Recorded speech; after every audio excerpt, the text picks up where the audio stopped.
Okay, Frank, we've been out in Riyadh. It's become the home of big time boxing.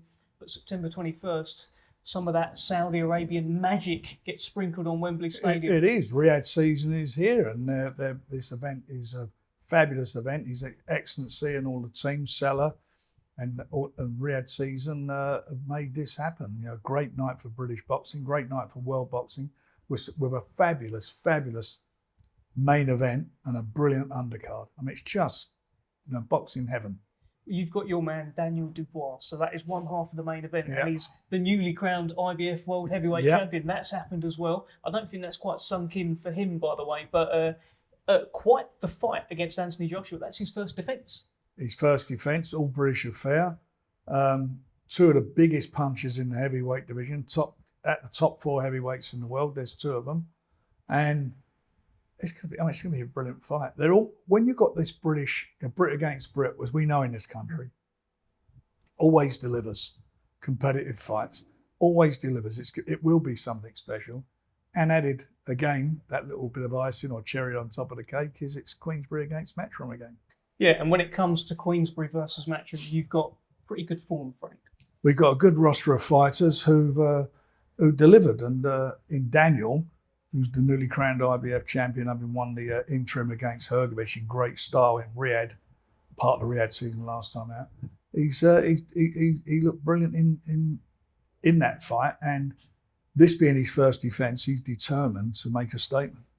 That determination, you could see that in the Hrgovic fight when they were brought together for the final time. The way he looked at Filip Hrgovic was just like, I'm not some kid that you're just about to walk through. He's got that sort of fire and intensity about him right now. Correct. He has. He's got a lot of self-belief. He's shown for all those critics and some of the unfair stuff that was said in his last two fights against Miller and also against Hrgovic. He was the underdog in both those fights and went in and won those fights, both those fights in great style. And a lot of people have him underdog against AJ. So we will see.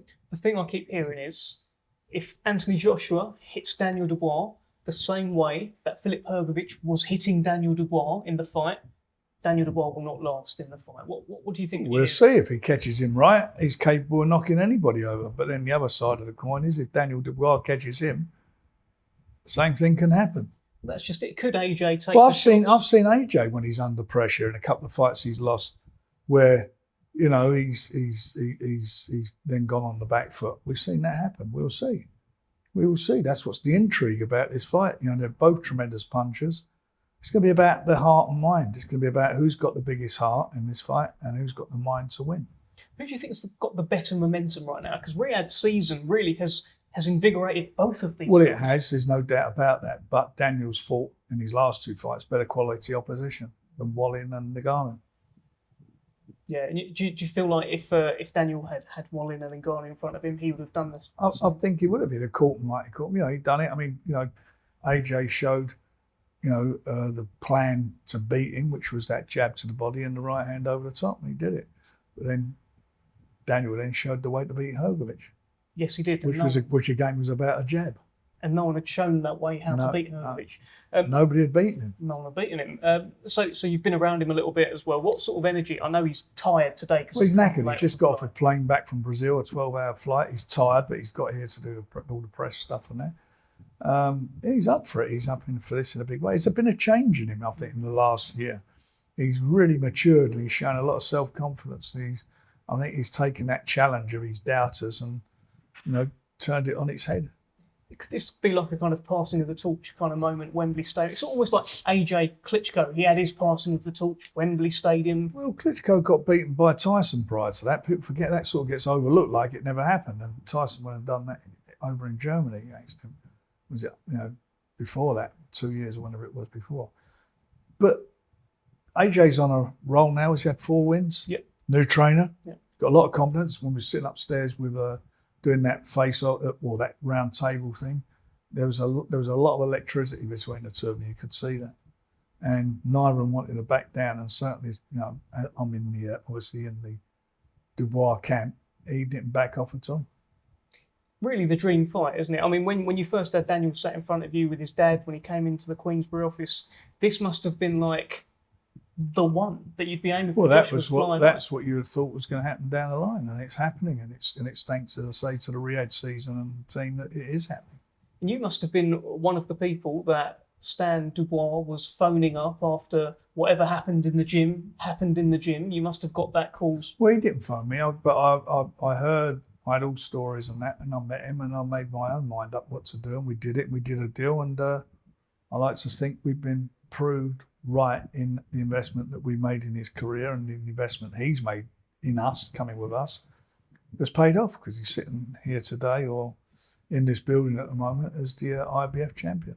And his story's been a proper story. It just feels like ebbs and flows, ups and downs. Well, he's had to come adversity, but but good fighters can do that and come through that.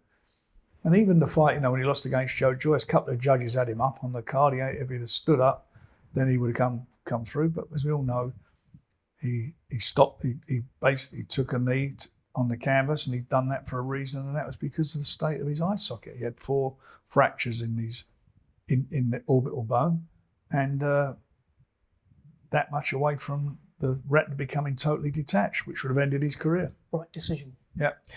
On the Queensberry Matchroom thing, we had the whole event. There's been a couple of fights here and there, but AJ is Matchroom. He is their main guy. He's their standard bearer. So it feels like the kind of you and Eddie thing been kind of half friendly. You're getting on, but you're trying to take out his king here with your guy. Of course we are, and he's trying to take out our guy.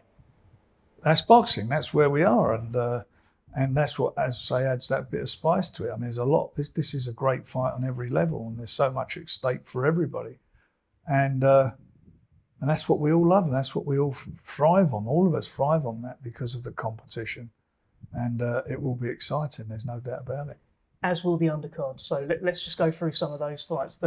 One that really stuck out to me, they all do, but I like the look of Hamza Shiraz. It's Tyler Denny. Tyler Denny is flying high right now, European champion. Hamza's obviously flying very high.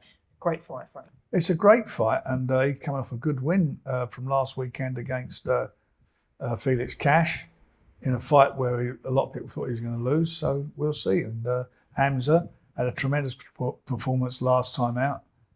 He can't look at this as a marking time fight. This is going to be a proper fight. As is Kakachi against Warrington. That's a cracker. That's a cracker of a fight. That's going to be a good fight, no doubt about that. And Willie Hutchinson against Joshua Buatsi, WBO interim.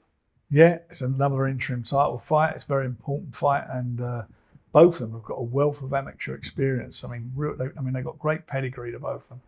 And as a pro, and I thought Willie in his last fight really came into his own and showed, the type of fighter he is, beating a guy who's fought at the highest level and give a lot of people problems. And Willie, I thought, was quite comfortable in that win. It feels like these kind of Riyadh season events can't really take place without Mark Chamberlain these days. No, he's out of the game. He's in with an undefeated fighter, so he's got to be top of his game because he's on the cusp of fighting for a world title himself. He's top of his game. Frank, you are very much top of your game as well, and best of luck to you and Daniel and the whole team heading into this one. Yeah, and thanks again to Riyadh season for enabling us to get this all on. Good stuff. Cheers.